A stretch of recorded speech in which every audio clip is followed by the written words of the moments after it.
할렐루야. 네, 저희들이 여름에는 11개 상하를 암송도 하고 성경 퀴즈도 하고 또 문제도 서로 내면서 7월 달, 8월 달을 함께 보내었습니다. 그러고 난 다음에 거룩한 두려움이라고 하는 이 책을 통해서 2번 함께 읽고 매일매일 올리는 그런 시간들을 가졌습니다. 근데 오늘이 마지막 날이네요. 함께 해주신 모든 성결한 가족 한 분 한 분들에게 감사를 드립니다. 우리가 거룩한 두려움, 경외함은 한 번에 만들어지지는 않아요. 그러나 쉼 없이 끊임없이 반복하고 그래서 훈련해 나갈 때 우리 안에 이 마음들이 그대로 만들어지게 될 것입니다. 우리가 42번, 그래서 84번, 84번, 예, 우리가 함께 했습니다. 근데 이것을 통해서 여러분들 안에 경외함에 대한 도전이 얼마나 일어났을까? 그거는 여러분 삶으로 보여주세요. 만약에 아, 이것으로 부족하다라고 한다면 여러분들 멈추지 말고 계속해서 하세요. 한 1년쯤 해야, 2년쯤 해야, 3년쯤 해야 뭔가 하나 만들어지지 않을까요? 그러고 싶은 마음도 제 안에는 있어요. 어, 하여간 열심히 해주신 분들을 주님의 이름으로 축복합니다. 그 다음에 이제 12월 달부터는 우리가 4주간 동안을 대림절이라고 이제 한국 교회는 부릅니다. 대림절 묵상집이 저 뒤에 있어요.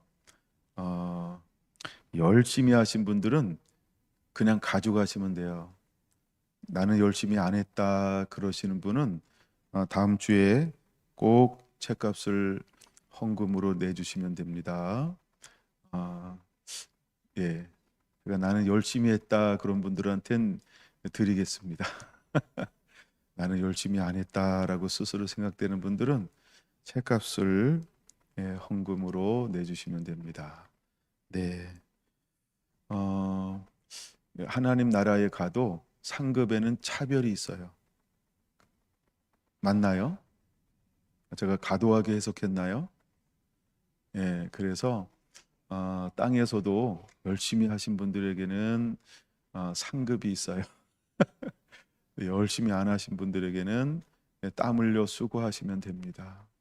예, 그래서 음, 이게 책값은 요 뒤에 적혀 있습니다. 나는 이것도 안 할 거예요. 그러시는 분은 안 가져가셔도 됩니다. 예, 근데 궁금하지 않을까 싶어요. 안 궁금할까? 이건 거기까지는 제가 생각을 안 해봤어요. 근데 제가 왜 이렇게 차별적인 얘기를 하는지 아세요? 거룩한 두려움에는 차별이 있다는 거예요. 구별이 있다는 거예요. 그래서 우리가 어떤 공동체에서 하는 것은 우리가 정부에서 돈을 준 적이 있어요. 각 국민들에게. 이야, 어떡하든지 받으려고 하더라고요. 근데 우리는 가만히 있으면서도 세금 내라고 하잖아요. 잘 내는 사람도 있는데요. 가면 안 낼까 이런 분들이 있더라고요. 네. 그래서 한번 이번에는 차별을 살짝 또 보는 거예요. 그러니까 여러분들이 넉넉하게 받으실 분은 넉넉하게 받으시고 마음에 상처나 스크러치가 나실 분들은 그냥 알아서 하세요. 네. 그래서 용감하게 차별을 한번 더 봅니다. 자, 이거는 언제부터 하냐 하면 12월 1일부터 시작을 해서 12월 25일까지 하게 되어져 있어요. 네, 이거는 일단 책이 어때요? 25일 동안 할 건데 그럼 내용이 어떻다는 거예요? 아유, 그쵸. 예. 네, 그렇다는 거예요. 여러 군데서 이런 게 나오는데 제가 가장 싼 걸로 그다음에 가장 보편적 출판사에서 함께 연합으로 해서 만들어낸 걸로 골랐어요. 저희 교단도 이걸 하더라고요. 5천 원 달라 그러더라고요. 그래서 그걸로 할까 하다가 이게 제가 한번 여러 가지 찾아보다가 이게 더 눈에 띄었는데 그래서 이걸로 했어요. 여러분들이 참고하시면서 12월 한 달 동안은 이제 이것을 읽을 거예요. 그 다음에 또 어떻게 하면 올리세요라고 하는 게 있을 건데, 그건 나중에 또 강구할 거니까요. 그때 또 우리 한 달 동안 올리면서 함께 공유하게 되기 원합니다. 그래서 2024년도에는 우리가 이제 3월 달부터 한 것도 있어요, 그렇죠? 한 번 하고 또 한 번 하고 해서 아마 두 번을 했었던 적이 있어요. 그래서 우리가 봄에도 십계명 지키는 거 기억나시나요? 그다음에 이제 육체의 소욕과 성령의 열매들 이런 부분들을 우리가 한번 체크해 보는 그런 시간들을 가졌어요. 하여간 이런 것들을 통해서 여러분들이 끊임없이 무엇인가 하나님이 가장 기뻐하는 그런 사람들로 만들어지는 그런 은혜가 일어나게 되기를 원하는 마음입니다. 자, 오늘 오후에는 말씀을 함께 보겠습니다. 이제 우리 김영식 집사님, 정봉희 권사님이 오늘 예배를 끝으로 성결한 교회에서 이제 떠나서 캐나다로 갈 준비를 하실 거예요. 그래서 그런 시즌을 또 보내게 될 겁니다. 우리 예배가 끝나고 함께 우리 축복해주는 그런 시간들을 가지려고 합니다. 말씀을 함께 볼까요? 오늘은 시편 107편입니다. 1절에서 3절 우리 찾으시면 함께 봉독합니다. 여호와께 감사하라. 그는 선하시며 그 인자하심이 영원함이로다. 여호와의 속량을 받은 자들은 이같이 말할지어다. 여호와께서 대적의 손에서 그들을 속량하사 동서남북 각 지방에서부터 모으셨도다. 아멘. 메타싱크, 오늘은 부르짖으라, 이게 제목입니다. 부르짖으라. 성경을 보면은 부르짖으라 이런 말이 몇 번 없죠. 여러분, 부르짖으라를 한번 찾아본 적이 있나요? 부르짖으라. 부르짖으라라는 말은 성경 전체에 200번 이상 나옵니다. 200번 이상 부르짖으라 이렇게 말하고 있어요. 제가 부르짖으라를 200 몇 번 있는 걸 다 찾아보지는 않았어요. 근데 부르짖으라는 우리에게 굉장히 필요합니다. 그 중에 제가 평상시에 암송하고 있었던 것 중에 부르짖으라, 이 대목은 333이었어요. 예레미야 33장 3절. 이를 향하시는 여호와, 그것을 성취하시는 여호와가 우리에게 말씀하십니다. 너는 내게 부르짖으라. 내게 응답하겠고 내가 알지 못하는 크고 비밀한 일을 내게 보이리라. 이게 이제 33절이에요. 이를 행하시는 여호와, 그것을 성취하시는 여호와 하나님께서 우리에게 무엇을 말씀하고 있냐 하면, 너는 내게 부르짖으라. 내가 내게 응답하겠고 내가 알지 못하는 크고 비밀한 일을 내게 보이리라, 이렇게 말씀하셨습니다. 저는 에스겔서 1장, 2장을 보면서 1장, 2장, 3장을 보면서 어떤 생각을 했냐 하면, 참 포로로 끌려갔을 때의 이스라엘 백성들이 대단했구나, 그냥 이런 마음이 들었어요.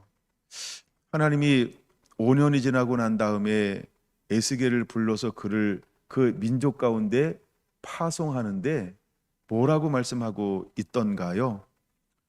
내가 너를 파송하는데 모르는 사람에게 파송하는 것이 아니고 너의 민족, 너의 동족, 너의 친족에게 내가 보내는 거야. 언어가 다른 것도 아니고 문화가 다른 것도 아니고 조상들이 다른 것도 아니야. 너는 가, 그들에게 외치는 자가 돼. 근데 2장에는 어떻게 소개하고 있나요? 그들이 내가 너를 가시밭 가운데 보낸 것 같다.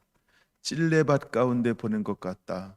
내가 너를 정갈 가운데 보내는 것 같다. 그들은 마음이 굳었고 얼굴은 뻔뻔하고 그들은 패역하고 그들은 반역한 자다.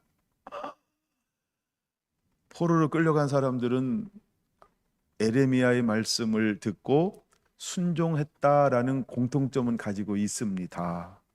그런데도 하나님이 그들을 볼 때 또 어떤 면을 봤나요? 이제 장점, 좋은 점도 보았지만 또 그들은 여전히 어떤 면을 가지고 있는 걸까요? 단점, 아주 하나님을 진노케 했던, 분노케 했던 그런 마음도 여전히 가지고 있다는 거예요. 1차 때 포로로 끌려갔어요. 2차 때 포로로 끌려가고 5년이 지난 거예요. 그러면 약간 15년 정도가 지났음에도 불구하고 그들의 마음은 변화됐을까요? 개선되었을까요? 희석되었을까요? 똑같다라는 거예요. 똑같다라는 거예요.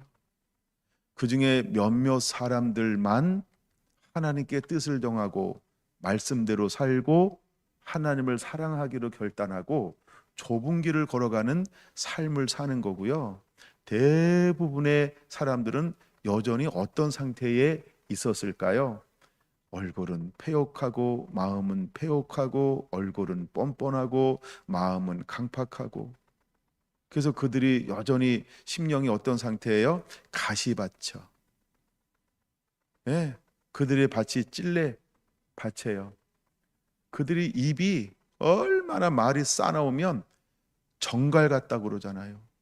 그래서 그를 파송하면서 너는 뭘 두려워하지 마라고 하나님이 에스겔에게 말했을까요? 그들의 말을이라고 말합니다.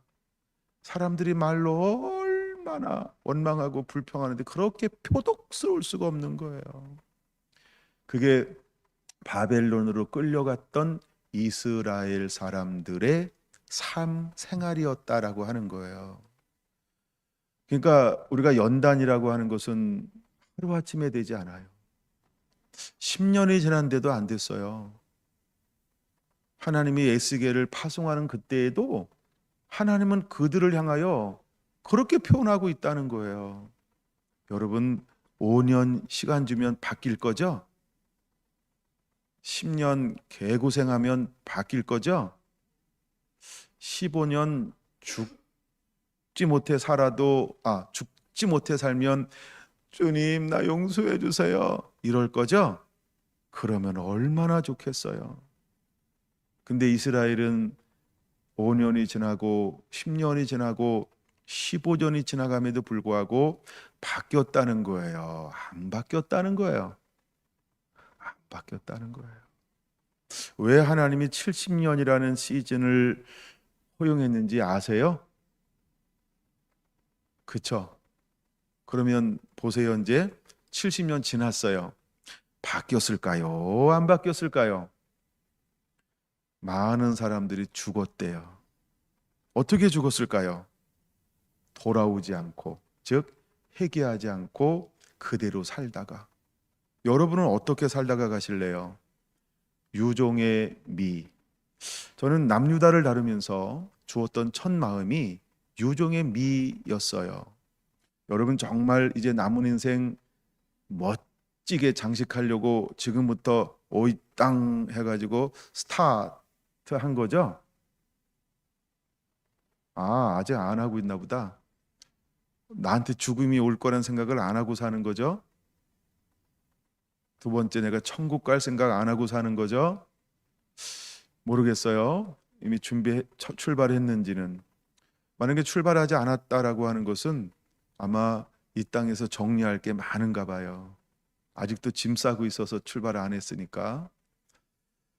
어, 바로 그 사람들을 우리에게 보여주는 것이 저는 이스라엘의 한 모형이라고 생각을 합니다. 해변 묵상하는데 그런 마음이 들었어요. 그렇구나. 제가 어디서 힌트를 얻었는지 아세요? 수룹바벨 여호수아가 돌아왔어요. 근데 오래된 노인들은 이런 표현이 있고요. 또 하나는 이전의, 그러니까 성전의 더의 더이라고 하는 더, 이 성전의 이 성전보다 지난번 성전을 본 사람들, 이 사람들이 여전히 살아 있다는 거예요. 그랬더니 그들은 어떻게 해요? 울며 통곡하더라는 거예요. 왜? 그 솔로몬 성전의 화려함을 보다가 지금 다시 수축되는 성전을 보니까 너무 초라한 거예요. 초라한 거예요. 그래서 그들이요, 애통하는 모습을 성경은 보여주고 있어요. 그래서 제가 그런 생각한 거예요. 아, 사람은 그렇구나. 그거요. 하여간 그런 마음이 들었다는 거예요. 여러분, 우리가 나이가 먹으면 먹을수록 아름답게, 멋지게, 우아하게, 품위 있게 나이 먹어갔으면 좋겠다. 그런 마음이 들었어요. 제가 자꾸 이런 생각 왜 하는지 아시죠? 제가 나이 먹고 있어요. 제가 저 때 이 생각 안 했어요. 근데 이제 60이 가까이 오다 보니까 그런 생각이 드는 거예요. 여러분에게도 공감대가 형성되기를 원합니다. 예. 하여간 제가 묵상하는 거 이런 거 하여간 묵상하다 보면 재밌기도 하고 그렇습니다. 근데 이게 다 성경에 나오는 이야기들이에요. 이야기들이에요. 물론 이제 제가 묵상하다가 이제 진짜 나누고 싶은 건 이제 메시지로 만들어서 이렇게 전합니다만 나중 안 나눈 것 중에 하나가 뭐냐면 이런 거예요. 사람들이 솔로몬 성전이 봉헌되고 난 다음에 성전에서 어떤 일이 일어났다 아는 분 있나요? 진짜 신기할 정도로요. 없어요. 봉헌식은 있어요. 근데 그 이후에 성전에서 어떻게 했는지는 몰라. 혹시 내가 못 찾은 게 있을지 모르니까 거의라는 단어를 쓸게요. 없어요. 그게 신기한 겁니다. 근데 이제 제가 묵상한 것 중에 하나는 뭐냐 하면요. 수룹바벨 성전이 지어지잖아요. 그 수룹바벨 성전을 향한 하나님의 계획들은요. 와, 솔로몬 성전의 100배? 하나님은 그런 계획들을 가지고 있어요. 네. 그러니까 화려한 거는 솔로몬 성전이 100배예요. 근데 하나님이 수룹바벨 성전을 통해서 하고 싶어하는 일은요. 솔로몬 성전에 비하면 100배라고요. 그러니까 앞으로 하나님께서 몸된 성전이 여러분들을 통해서 하나님이 하고 싶어하는 일은요. 가히 상상을 초월하는 것을 행하고 싶어 한다는 거예요. 하나님은 저와 여러분들을 그런 존재로 보시고 있어요. 예. 저는 그게 보이더라고요. 그래서 이야, 이거 나눠야 되는데.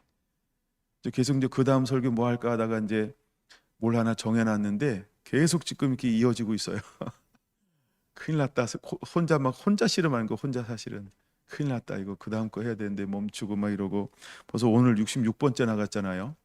한 50 몇 번째부터 멈추려고 생각했었는데 그러고 있습니다. 자, 그래서 오늘은 부르짖음이라고 하는 부분으로 나누려고 하는데 시편 107편도 배경이 어딜까요? 배경. 바벨론 포로 이후라는 겁니다. 바벨론 포로 이후에라는 겁니다. 그러니까 고레스를 감동시킨 하나님과 연결이 되죠. 그러면 이 포로에서 돌아온 그 이후에 하나님은 이들에게 무엇을 원하느냐는 거예요.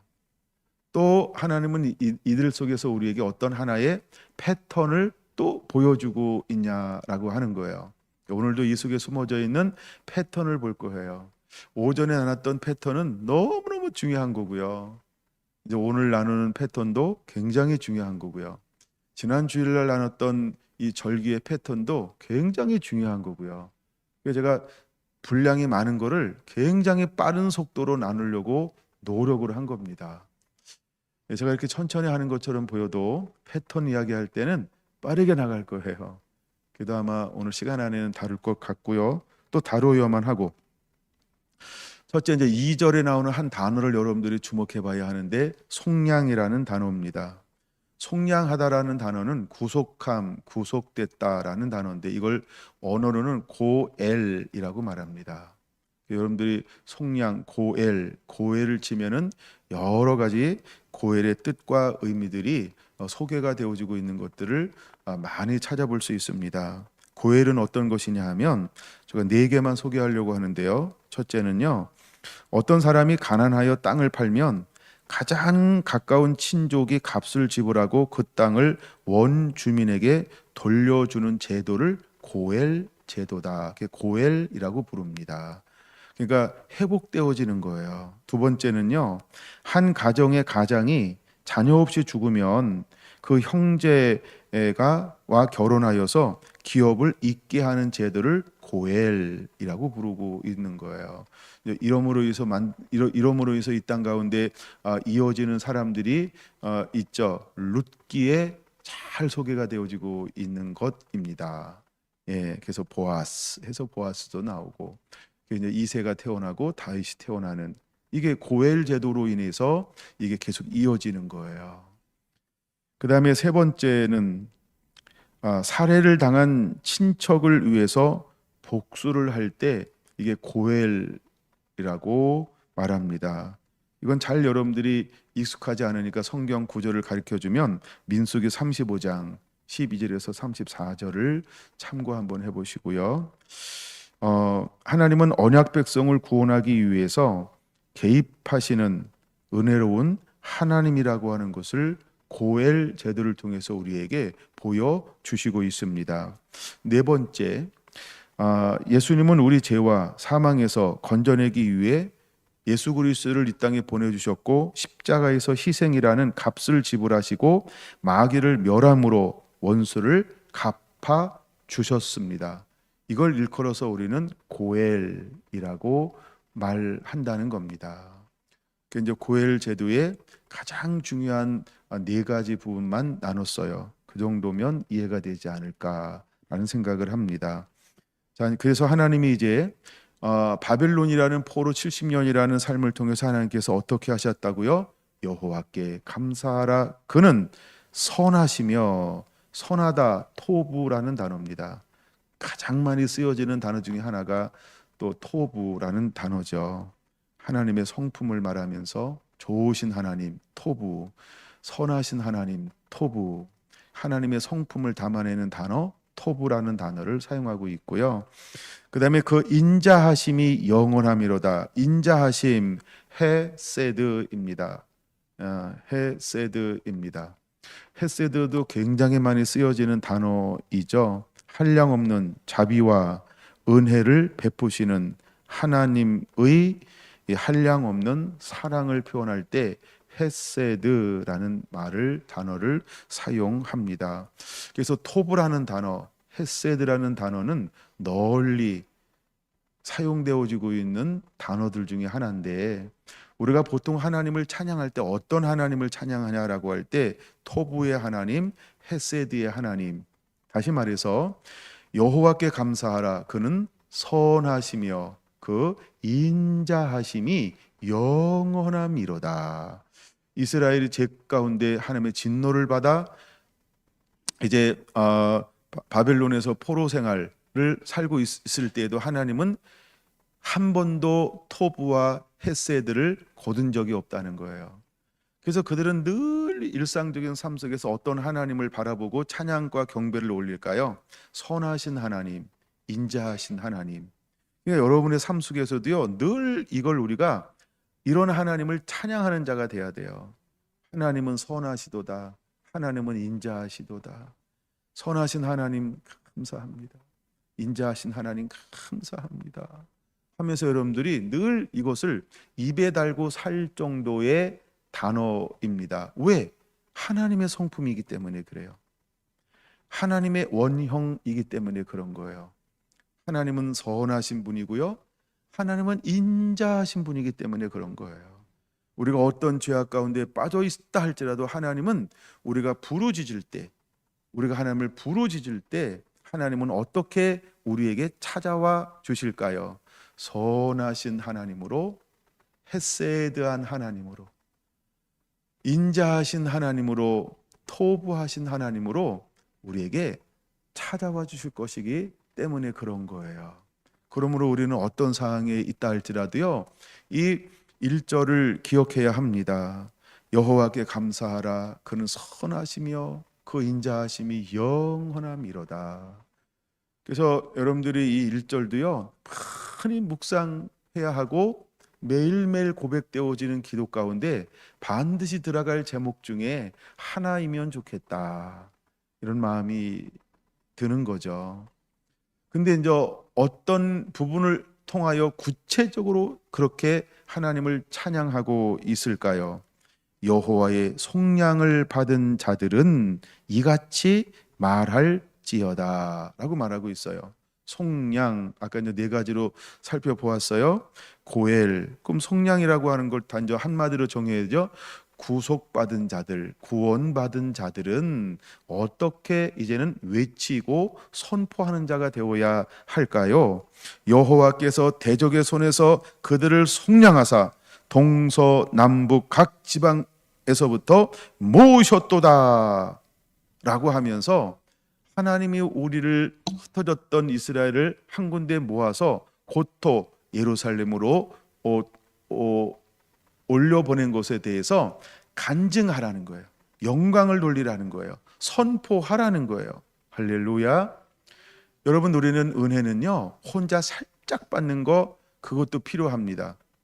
근데 더 많이 하나님은 뭘 하기 원하는지 아세요?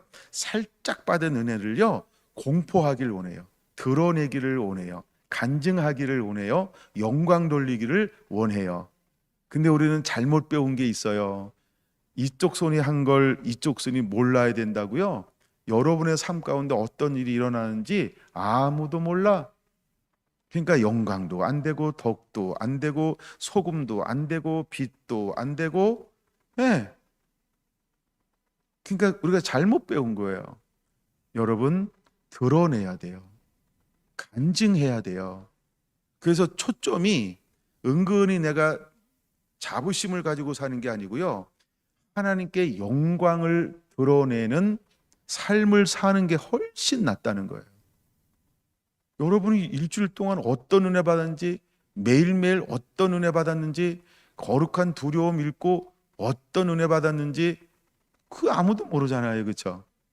그러니까 한번 나눠보라는 거예요. 읽고. 그 다음에 제가 읽고 어떻게 하겠다는 것만 나눴지, 그것보다 더 중요한 게 뭔지 아세요? 내가 뭘 하겠다고 하고 내 삶 가운데 오늘 하루 중에 일어난 이런 일이 있었습니다. 그게 훨씬 중요한 거예요, 사실은. 근데 그것까지 하라 이러면은 거의 막 우수수수 가을이 될 것처럼 생각이 들어서 많이 봐준 거예요. 그래서 그냥 맘먹은 것만 한번 공개해 보라고. 제가 얼마나 착한 목사인지 아시죠? 두 번째 거 요구했으면 막 우수수수 해가지고 한겨울일지 몰라요. 이제 감동받은 거 할 거 각오만 이야기한 게 아니라 하루 동안 각오해서 삶 속에서 내 삶 실제로 비춰진 거, 예, 맺혀진 거, 이거 한번 나눠보세요 이러면요 어떨까요? 그런 거 한번 해볼까요? 다 눈을 피하는 거 보니까 근데 그게 훨씬 중요하다는 거예요. 근데 오늘 이 3절의 말씀은요, 그거 하라는 거예요. 선하신 하나님, 인자하신 하나님께 감사하며 찬양을 올렸어요. 그런 다음에 우리를 속량하신 그 하나님에 대해서, 우리를 구원, 구속, 우리를 회복하신 그 하나님에 대해서 하나님의 선함이 나타났으니까 이것을 어떻게 하라고요? 동서남북에게 그것을 선포하라는 거예요. 하나님의 인자하심이 우리를 이렇게 인도했으니까 그것을 동서남북 모든 나라 민족 열방 가운데 이것을 선포하라는 거예요. 동서남북 사방은 사방이죠. 사방은 개인 민족 열방을 말하는 거예요. 그러니까 모든 나라와 민족과 백성 가운데 하나님이 우리에게 행한 것을 드러내는 자가 되라라는 거예요. 할렐루야. 그러므로 이럴 때 이게 뭐예요? 너는 빛이니 너는 소금이니 드러내라는 거예요.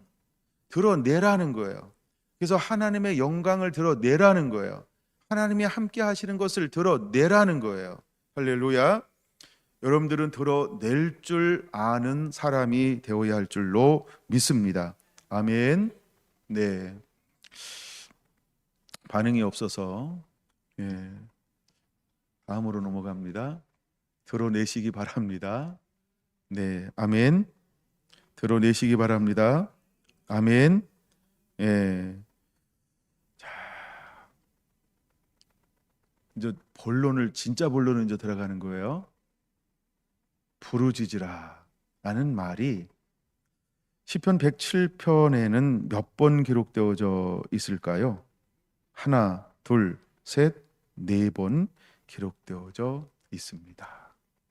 자, 그럼 첫 번째 부르짖음 6절 함께 읽겠습니다. 시작. 이에 그들이 큰 근심 중에 여호와께 부르짖음에 그들의 고통에서 건지시고. 아멘. 첫 번째입니다. 근심 중에 있습니까? 여호와께 부르짖는 자가 되시기를 바랍니다. 시련이 있어요. 역경이 있어요. 어려움이 있어요. 그럼 그때 하나님은 우리 보고 무엇을 하라고 말하고 있는 걸까요? 부르짖으라. 지금 그들은 바벨론의 지배 아래에 있어요. 나라를 잃어버렸어요. 고토를 잃어버렸어요. 그래서 그들은 그냥 나라 없는 민족이 되었어요. 거기서 70년을 살아가고 있어요. 그러는 가운데 하나님은 그들에게 무엇을 하라고 말하고 있는 걸까요? 너는 내게 부르짖으라 라고 그들을 깨우고 있는 거예요. 그냥 잃어버린 대로 이곳에 안주하며 살아. 물론 그들이 안주하여 사는 사람이 굉장히 많습니다. 1차 때, 2차 때, 3차 때 100년 이상 있는데도 안 돌아오는 이스라엘이 얼마나 많은지 몰라요. 여전히 그들은 어디에 살아요? 그냥 바벨론에 정착하여 사는 거예요. 왜? 이걸 버리고 싶지 않아요. 이 자리, 이 집, 이 직업, 이 위치, 이 편안함, 이 안락함, 그냥 그대로 살고 싶은 거예요. 네. 근데 하나님은 어떤 사람들을 올려보내는 거예요? 부르짖는 자요. 하나님을 더 사랑하는 자요. 나그네 인생인 걸 명확하게 하는 사람들이요. 그래서 이 땅에서 존재하기를 원하는 것이 아니고 주님의 나라와 의를 위하여 진정으로 살기를 원하는 그 사람들은 하나님의 감동을 받고 고토로 올라가기 시작하더라는 거예요. 어떤가요, 여러분? 여러분들의 고통이 있습니까? 근심이 있습니까? 그때 우리가 해야 될 것은 무엇일까요? 부르짖는 자가 되라 라고 말씀하고 있는 거예요. 자, 그들이 어떤 고통이 있나요? 4절 5절입니다. 그들이 광야 사막길에서 방황했습니다. 거주할 성읍을 찾지 못하였습니다. 그들은 줄이고 목말랐습니다. 그들의 영혼이 그들에게 피곤하게 되었습니다. 왜 그랬을까요? 그들은 하나님께 범죄했기 때문입니다. 말씀을 떠났기 때문에 그렇습니다. 불순종했기 때문에 그렇습니다. 그래서 하나님께서 그들을 모든 걸 다 잃어버리게 만들었습니다. 그럼 우리가 그 상황 속에 살면서 우리가 취해야 할 것은 무엇일까요? 근심이잖아요. 부르짖는 자가 되어야 합니다. 그럼 부르짖을 때 하나님께서 어떻게 하시겠다라고 말씀하고 있을까요? 3가지로 말씀합니다. 6절 마지막 부분입니다. 고통에서 건져낼 것이다 라고 말하고 있습니다. 7절입니다. 두 번째, 바른 길로 인도할 것이다 라고 말하고 있습니다. 세 번째 7절입니다. 거주할 성읍에 이르게 할 것이다 라고 말하고 있는 것입니다. 그러면 언제 건져내실까요? 언제 바른 길로 인도할까요? 언제 하나님께서 거주할 성읍에 편안하게 거주하게 만들 수 있을까요? 부르짖어야 한다는 거예요. 부르짖는다라고 하는 것이 어떤 의미인지 아시죠? 여호와를 찾으라는 거예요. 여호와를 찾으라는 거예요. 여호와를 가까이 하라는 거예요. 여호와를 사랑하라는 거예요. 여호와의 말씀을 순종하라는 거예요. 그분의 얼굴을 구하라라고 하는 거예요. 하나님의 손을 의지하라라고 하는 거예요. 내 힘과 내 능으로 하는 것이 아니고 하나님을 첫째 아래에 놓으라는 거예요. 말씀에 순종하라고 하는 거예요. 그러면 하나님께서 그들을 건져내시겠다. 고통에서 그들을 바른 길로 인도할 것이다. 그들을 아름다운 성읍으로 인도하여서 편안하게 살 수 있도록 인도하실 것이다 라고 하나님이 말씀하고 있어요. 모든 고통으로부터, 모든 그들의 환경에, 사막 같은 환경에서 방황합니다. 그들이 광야에서 방황합니다. 이제 그들은 거주할 성읍을 찾지 못해 방황합니다. 힘이 없어요. 모을 수 있는 민족이 아니었어요. 근데 그들이 하나님의 얼굴을 구하면, 하나님을 의지하면, 말씀에 순종하기 시작하면, 여호와께 부르짖기 시작하면, 그들의 죄를 버리고 주님의 도로 말씀으로 돌아오기 시작하면 하나님이 그들을 인도할 거라는 거예요. 바른 길로 인도할 거라는 거예요. 그들을 건져내시겠다고 말하고 있는 거예요. 하나님의 그 거주할 성으로 인도할 것이다라고 말하는 거예요. 그때서만 만들어지는 것이 무엇일까요? 8절입니다.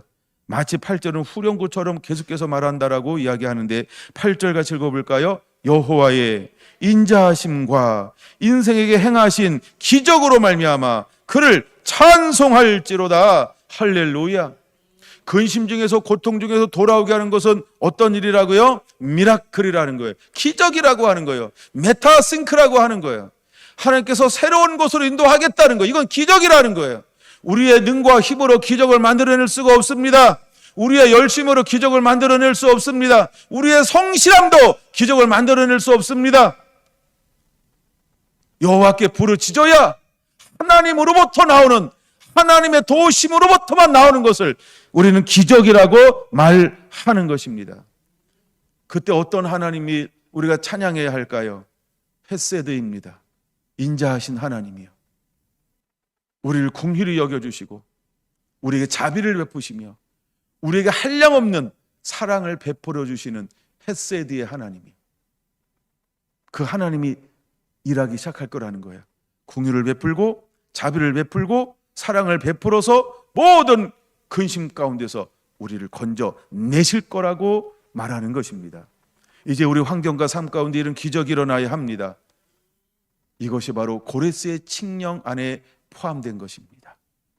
또다시 하나님은 우리의 상경 속에서도 그러한 칙령을 베풀게 하실 것입니다. 여러분들 어떤 상황에 있나요?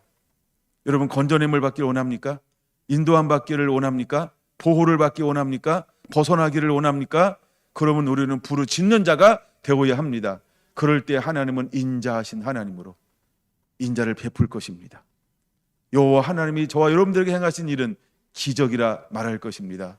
그러므로 그는 기적인지 알기 때문에 세 번째 무엇을 하게 될까요? 그를 찬송하게 될 겁니다. 그를 예배하게 될 겁니다. 그를 경배하게 될 것입니다. 예배가 회복된다는 것입니다. 하나님은 이 예배를 받기를 원하시는 것입니다. 그래서 여러분 4절과 5절 그 다음에 9절은 대비되는 거죠. 4절과 5절에 없었던 것이 하나님의 회복줌으로 인해서 9절에 그대로 이루어집니다. 어떻게 이루어지나요? 시작. 그가 사모하는 영혼에게 만족함을 주실 것이고 줄인 영혼에게 좋은 것으로 채워 주심의 놀라운 역사가 부르짖음으로 만들어지는 것입니다. 우리 안에 이런 은혜가 임하게 되기를 예수님의 이름으로 축원합니다. 아멘. 두 번째입니다. 우리는 환난 중에 여호와께 부르짖는 자가 되어야 합니다. 13절 같이 읽을까요? 이에 그들이 그 환난 중에 여호와께 부르짖음에 그들의 고통에서 구원하시되. 여기서 말하는 환난은 이렇게 한번 하나 더 적어 놓으세요. 쇠사슬, 이렇게요. 쇠사슬. 그들은 묶였습니다. 그들은 포로가 되었습니다. 그들은 자유를 잃어버렸습니다. 여기서 말하는 환난은 그 환난을 말하는 것입니다. 혹시 여러분들에게 묶여 있는 게 있습니까? 자유하지 못하는, 자유를 빼앗긴 것이 있습니까? 그러면 우리는 무엇을 해야 할까요? 부르짖는 자가 되어야 할 줄로 믿습니다. 우리가 부르짖기 시작하면 하나님은 우리에게 어떤 은혜를 부어 주실까요? 13절 이렇게 말합니다. 고통에서 구원해 내실 거라고요. 14절 흑암과 사망의 그늘에서 인도하여 내실 거라고요. 세 번째, 그들의 얽어맨 줄을 끊어 버리실 거라고요. 하나님이 부르짖기 시작할 때 모든 묶인 쇠사슬로부터 자유함을 주겠다라고 우리에게 말씀해 주시고 있는 것입니다. 이것을 일컬어 우리는 뭐라고 표현할 수 있을까요? 15절 인자하심과 인생에게 행하신 기적으로 말미암아 그를 찬송할지어다. 이게 기적이라는 거예요. 이게 하나님의 긍휼, 자비, 한량없는 사랑, 헤세드라는 인자함이라는 거예요. 그 놀라운 하나님의 은혜가 누구에게 임할까요? 부르짖는 자에게, 하나님을 찾는 자에게, 하나님을 의지하는 자에게, 말씀에 순종하는 자에게 하나님께서 이런 놀라운 기적을 베풀어 주실 거라는 거예요. 그러므로 우리의 삶의 초점은 무엇일까요? 원망도 아닙니다. 낙담도 아닙니다. 절망도 아닙니다. 시기도 아닙니다. 질투도 아닙니다. 부르짖는 겁니다. 나는 아무것도 아닙니다, 주님. 주님의 얼굴을 구하는 겁니다. 원망 한들 문제가 해결되지 않습니다. 시기 한들 문제가 해결되지 않습니다. 우리는 부르짖는 자가 되어야 합니다. 부르짖는 자가 되어야 합니다. 그럴 때 하나님께서 어떻게 해주시겠다고요? 16절이 그 결과입니다. 그가 논문을 깨트리실 것입니다. 그가 세빗장을 꺾어 버리실 것입니다. 할렐루야. 이것은 우리의 힘과 능으로 되는 것이 아닙니다. 이것은 하나님의 도우심으로만 꺾어지고 풀어질 수 있는 놋, 그 다음에 세빗장은 그런 것을 의미하는 겁니다. 이건 쉽게 파쇄되는 것이 아닙니다. 이건 우리의 힘으로 능으로 벗어날 수 있는 착고가 아닙니다. 이건 하나님의 도우심으로만 꺾어지고 부러지고 부서져야 하는 것인 것입니다. 그러므로 우리는 내 힘과 능으로 하는 것, 요행으로 하는 건 아니고, 하나님을 구하는 것입니다. 그러므로 하나님께 부르짖는 자가 되기를 예수님의 이름으로 축원합니다. 세 번째입니다. 우리는 어떻게 하는 자가 되어야 할까? 19절 같이 읽습니다. 시작. 이에 그들이 그들의 고통 때문에 여호와께 부르짖음에 그가 그들의 고통에서 그들을 구원하시되. 아멘. 세 번째 고통이 있습니다. 고통 중에 우리는 부르짖어야 합니다. 여기서 세 번째 고통은 어떤 것일까요? 큰 넓은 의미에서 이것을 질병 이렇게 적어 놓으시면 되겠습니다. 여러분, 건강이라고 하는 것은 여러 차원의 건강이, 정신적 건강, 육체적 건강, 영적 건강, 이런 건강들이 있습니다. 하여간 건강한 부분, 이건 질병입니다. 근데 그런 걸 당할 때 우리가 어떻게 해야 할까요? 우리는 부르짖는 자가 되어야 할 줄로 믿습니다. 왜 이런 일들이 벌어질까? 17절, 18절이 그 원인인 것입니다. 17절, 18절이 질병의 원인이었습니다. 한번 같이 읽어볼까요? 미련한 자들은 그들의 악을 범하기 때문에 고난을 받아 그들은 그들의 모든 음식물을 싫어하게 되어 사망의 문에 이르렀도다. 결국 질병으로 인하여 그들은 사망에 이르게 될 것입니다. 근데 이때 하나님은 부르짖으라 라고 말하고 있습니다. 그러면 하나님께서 어떤 은혜를 베풀어 줄까요? 20절 이렇게 말합니다. 하나님의 말씀을 보내어 주실 것입니다. 그 다음에 그들을 고쳐 주실 것입니다. 그들을 모든 위험한 지경에서 건져 주실 것입니다. 21절 하나님이 기적을 행하실 것입니다. 할렐루야. 부르짖을 때 놀라운 일이 일어나는 것입니다. 그럴 때 우리는 무엇을 해야 할까요? 21절 여호와의 인자하심과 인생에게 행하신 기적으로 말미암아 그를 찬송할지로다. 할렐루야. 여러분의 힘과 능으로 벗어날 수 없는 무엇인가 눌림이 있습니까? 정신적 고통이 있습니까? 육체적 고통이 있습니까? 그런 질병이 있습니까? 그럴 때 우리는 무엇을 해야 할까요? 여호와 부르짖는 겁니다. 주님 앞에 나와 주님을 찾는 것입니다. 그럼 내 능과 힘이 아닌 하나님의 은혜로 말미암아 하나님께서 필요한 말씀을 보내어 줄 겁니다. 사람이 떡으로만 살 것이 아니고 여호와에서 나오는 모든 말씀으로 사는 것처럼 세상의 방법이 아닌 하나님의 은총 방법으로 우리를 새롭게 필요한 모든 것을 공급해 주시겠다라고 말씀하고 있는 것입니다. 고쳐 주시겠다고 말씀합니다. 건져 주시겠다고 말씀합니다. 내가 너에게 기적을 베풀 것이다 라고 말씀을 하고 있는 것입니다. 그러면 이런 결과가 기적이 일어났을 때 22절 어떤 결과를 맺을 수 있을까요? 22절 감사함으로 제사를 드리며. 할렐루야. 이제는 노래할 수 없고 기뻐할 수 없고 평안할 수 없는 그들에게 노래, 기쁨이 생깁니다. 할렐루야. 우리는 이런 은혜를 받아 누리고 또 체험하며 우리 것으로 만드는 자가 되어야 합니다. 그러므로 우리는 부르짖는 자가 되어야 할 줄로 믿습니다. 마지막 네 번째입니다. 우리는 왜 부르짖어야 할까? 어떤 상황에서 부르짖어야 할까요? 네 번째 단어를 찾으셨나요? 28절 같이 읽습니다. 시작. 이에 그들이 그들의 고통 때문에 여호와께 부르짖음에 그가 그들의 고통에서 그들을 인도하여 내시고. 할렐루야. 이제 우리는 고통 때문에 고난당할 때 하나님께 부르짖는 자가 되어야 할 줄로 믿습니다. 그러면 하나님께서 우리를 어떻게 하실까요? 29절입니다. 강풍을 고요하게 할 것입니다. 물결을 잔잔하게 하실 것입니다. 30절, 평온한 곳으로 우리를 인도하실 것입니다. 그러면서 바라는 항구로 인도하여 주실 것입니다. 여러분, 우리의 인생 가운데 이러한 놀라운 은혜가 임하게 될 것입니다. 여러분, 이것은 단순히 그냥 백시일편으로 끝나는 것이 아니고 각계적으로 그냥 시편에 기록된 게 아니고 이것은 무엇을 전제로 하고 있다고요? 그쵸? 70년 바벨론 포로 생활을 전제로 하고 있는 겁니다. 억압과 압제와 잃어버림과 그 다음에 매임과 묶임과 흑암과 어둠 가운데 있을 때 하나님이 그들에게 무엇을 요구했나요? 부르짖으라. 그러면 고넬료가 이제 바벨론이 멸망이되고 메데파사가 일어났을 때, 고세의 원년이 왔을 때 이미 그들은 무엇을 하고 있었다는 것을 볼 수 있을까요?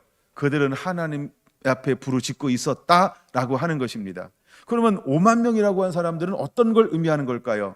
그쵸? 5만 명은요, 하나님의 물론 감동을 주었다. 모든 족장과 그다음에 제사장과 그다음에 레위인과 또 그다음에 감동을 준 사람들이 함께 올라왔습니다. 그 외에 많은 사람들. 그래서 5만 명입니다. 그럼 그들은 뭘 했다라고 하는 거예요? 여호와의 얼굴을 구했다는 거예요. 하나님의 얼굴을 구하고 말씀을 순종하면서 여호와를 의지하면서 이제 우리로 올라가서 우리를 올라가게 하소서. 그래서 예루살렘에 올라가게 하소서. 하나님을 향하여 집을 짓게 하여 주시옵소서. 그 다음에 무너졌던 나라, 타락했던 나라, 이 무너졌던 모든 성벽과 무너졌던 성전을 다시 짓게 하여 주시고 거기서 하나님을 찬양하며 예배하는 은혜를 부어 주시옵소서. 얼마나 그들이 목말라 애원하며 기도했을까요?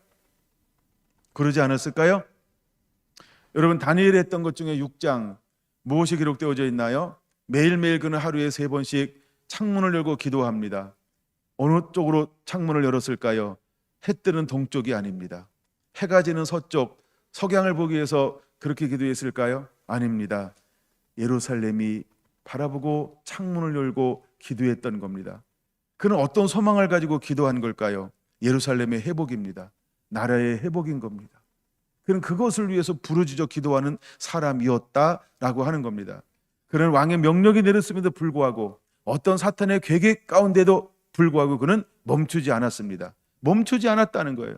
이제 여러분, 우리는 하나님의 얼굴을 구하는 거, 말씀을 순종하는 거, 하나님을 예배하는 걸 어떤 환경 상황 속에서도 멈추지 않는 그런 하나님의 예배자로 일어나야 할 줄로 믿습니다.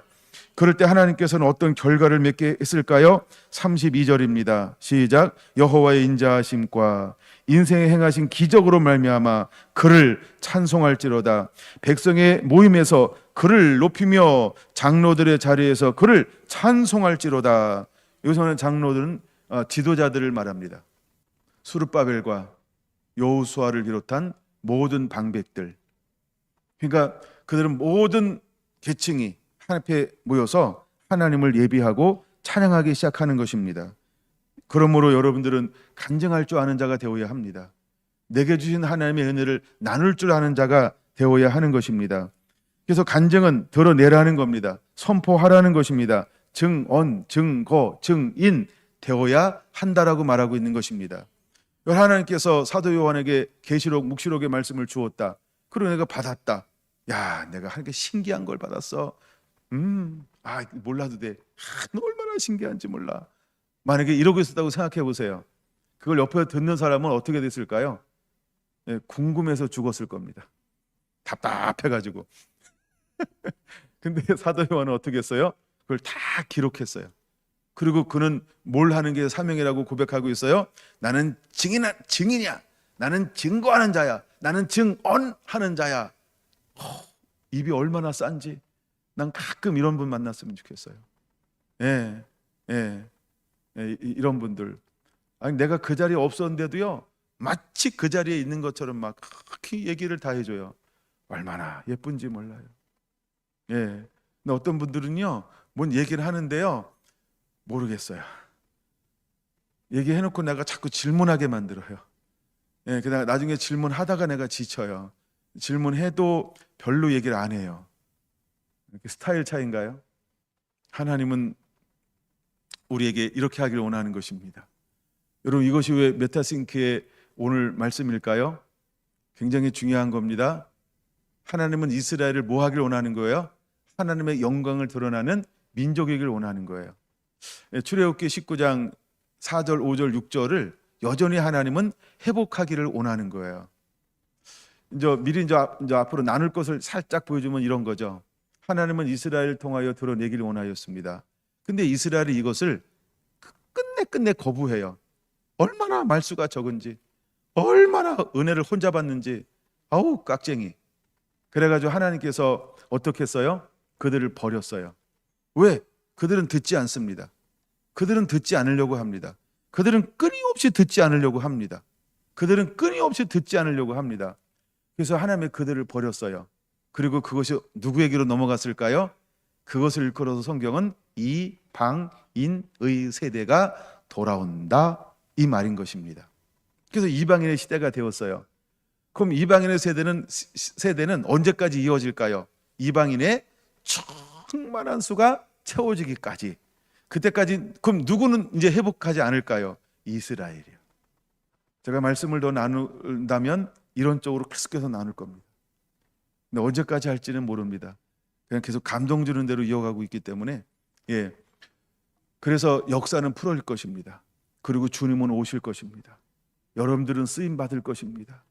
하나님은 고레스를 감동시켰습니다. 그리고 그를 통하여 하나님은 끊임없이 일을 행하기를 원하셨습니다. 그랬더니 고레스가 감동받고 그들을 올려 보냈는데, 고레스에게 다시 칙령이 역으로 조서가 올라왔잖아요. 거기에는 관심이 있었다 없었다? 없었다. 고레스는 죽었습니다. 다음 왕이 세워졌습니다. 물론 저 2명의 왕이 더 세워지는데 성경은 안 나옵니다. 그 다음에 나오는 왕이 누구라고요? 다리오 왕이 세워졌습니다. 우리는 보통 다리오 왕을 몇 번째 왕이라고 말합니까? 2번째 왕. 그러나 순차적으로는 4번째입니다만, 하여간 다리오 왕이 세워졌습니다. 다리오 왕이 세워지고 난 다음에 다시 이제 상소가 올라갔습니다. 아니 어찌 이것을 계속 멈춰 있게 만듭니까? 아니 왜 멈춰 있는 게 뭐가 문제야? 고레스 왕이 원년에 칙령을 다 내려서 하기로 했는데 이 사람들이 방해하고, 이렇게 해서 우리가 명령이 올 때가 이렇게 됐는데 아무 조치가 없어서 기다리고 있습니다. 이것을 윤호하여 조시옵소서 부르짖기 시작했습니다. 누가? 학개와 스가랴 선지자를 통하여서 이제 스룹바벨과 여호수아가 움직이기 시작합니다. 부르짖기 시작합니다. 그래서 다시 다리오 왕에게 올라갔습니다. 그때 다리오 왕이 서기들을 불러서 야 가져와봐 그랬더니 진짜 그 칙령이 있는 거예요. 다 읽어봤어요. 아니 이걸 왜 지금까지 묻혀두고 있느냐? 그대로 회복하라. 아니야 이것보다 더 많은 걸 줘라.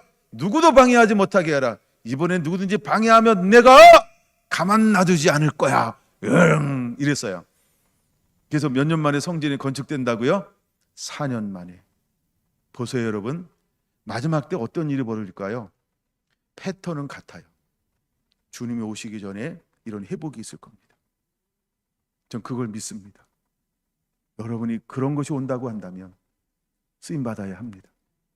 주님 오시는 그 발자국에, 그 소리를 듣고 그 사역에, 그 부르심 앞에 우리 성결한 성도 한 분 한 분들이 보배처럼 존귀하게 쓰임 받는 하나님의 일꾼, 하나님의 사람 되기를 예수님의 이름으로 축원을 드립니다.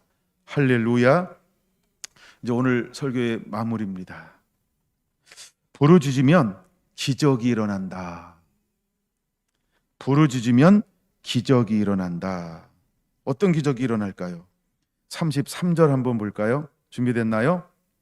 33절과 34절은 그들이 부르짖지 않을 때 하나님이 행하신 겁니다. 같이 읽습니다. 시작. 여호와께서는 강이 변하여 강야가 되게도 하시며 샘이 변하여 마른 땅이 되게도 하시며 그 주민의 악으로 말미암아 옥토가 변하여 염전이 되게도 하시며. 그러니까 그들이 부르짖지 않을 때, 하나님을 질투하게 만들었을 때 이런 결과가 나타났다는 거예요. 근데 이제 그들이 부르짖기 시작하면 어떻게 하실 거라고 말씀하고 있는 걸까요? 35절 36절 시작. 또 광야가 변하여 모치 되게 하시며 마른 땅이 변하여 샘물이 되게 하시고 줄인 자들로 거기에 살게 하사 그들이 거주할 성읍을 준비하게 하시고, 아멘.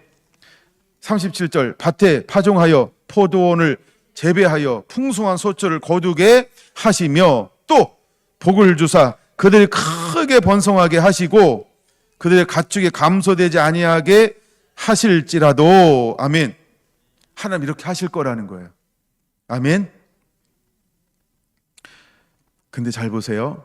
39절 보세요. 다시 압박과 재난과 우환을 통하여 그들의 수를 줄이시며 낮추시는도다. 38절은요 겸손을 말합니다. 그럼 39절은 뭘까요? 교만입니다. 40절, 여호와께서 고관들에게는, 아까 이게 여기 이제 장로들의 자리에서 32절과 고관들 같은 겁니다. 리더들을 말하는 거죠. 때로는 왕, 지도자들, 방백들. 고관들에게는 능력을 쏟아부으시고 길 없는 황야에서 유리하게 하시니. 누구를 말하는 걸까요? 이스라엘을 압제하는 민족들을 말합니다. 그 다음에 작게는 하나님의 성전 건축을 방해했던 남은 세력들이 있었죠. 그런 세력들을 말합니다. 그럼 마지막 때 심판은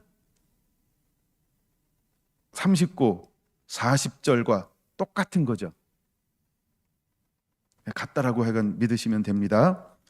그 다음에 하나님 어떻게 하겠다는 거예요? 이제는 41절, 궁핍한 자는 그의 고통으로부터 건져주실 것입니다. 궁핍한 자가 뭘까요?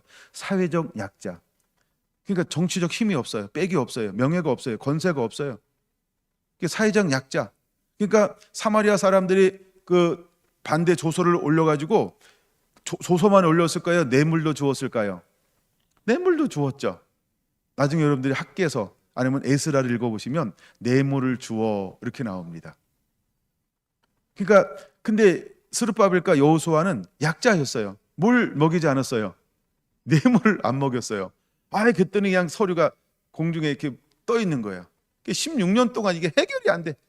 왕이 바뀌었어. 또 왕이 바뀌었어. 이게 해결이 안 돼. 그때 하나님께서 누굴 보내요? 학개와 스가랴를 보내는 거예요. 그래서 니 왜 이렇게 하고 있어? 이러면 다시 뇌물을 먹은 게 아니라 부르짖기 시작했어요. 상소를 올렸어요. 그랬더니 하나님이 누구의 마음을 움직여요? 다리오의 마음을 하나님이 또 움직여요. 그리고 이번에는 그 누구도 뇌물로 방해하지 못하도록, 그랬더니 4년 만에 건축이 되는 거예요.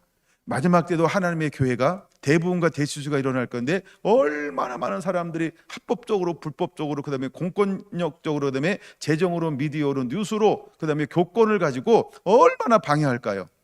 주님이 이 땅에 오고 잃어버린 영혼들이 추수되며 충만한 이방인의 숫자가 주께로 돌아오는 것을. 근데 그때 하나님은 수없는 선자들을 파송할 거예요. 그리고 누구를 깨울까요? 리더들을 깨웁니다.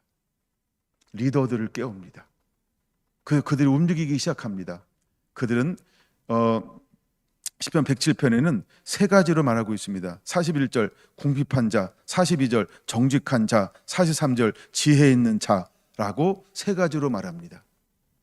이제 하나님은 이 세 부류의 사람들을 깨울 겁니다. 그리고 움직이게 할 겁니다. 그리고 그들로 인하여 부르짖게 만들 것입니다.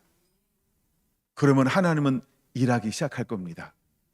여러분, 우리가 지금 아무것도 없다? 괜찮아요. 그러니까 궁핍한 자, 사회적 약자가 돼도 괜찮다는 겁니다. 우리가 하나님께 기도하기 시작하면 반드시 하나님은 건져주실 것이고 양떼를 지켜 주실 것입니다. 정직한 자는 보고 기뻐하며 모든 사악한 자는 자기 입을 봉하리라. 사악한 자, 아까 저 위에서 나오는 미련한 자를 말합니다. 43절 지혜 있는 자들은 이라고 말합니다. 이러한 일들을 지켜보고 여호와의 인자하심을 깨달으리로다. 이건 하나님이 행하시는 거로구나. 하나님이 행하시는 거로구나. 하나님이 행하시는 거로구나.